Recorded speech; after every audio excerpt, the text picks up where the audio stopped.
આજે નર્મદા વન વિભાગ દ્વારા જિલ્લા કક્ષાના વન મહોત્સવનો કાર્યક્રમ રાજપીપળા સરદાર ટાઉન હોલ ખાતે રાખવામાં આવ્યો હતો।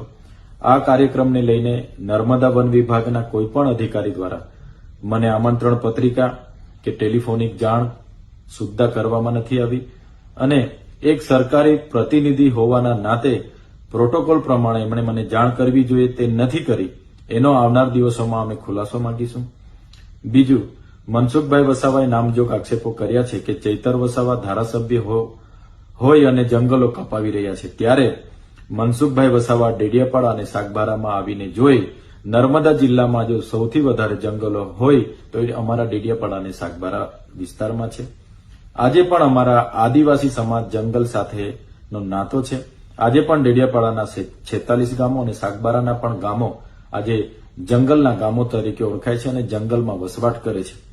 આજે એમના ઘરો પણ ત્યાં છે, એમની ખેતી પણ ત્યાં છે અને ઘણા લોકોના પેન્ડિંગ દાવાઓ છે, એ પણ સત્વરે આવનાર દિવસોમાં મળે એ સરકારમાં અમે રજૂઆત કરવાના છે અને ડેડિયાપાડા અને સાગબારાનું જંગલ સચવાય એવી રીતના અમે પણ પ્રયાસો કરીએ છીએ।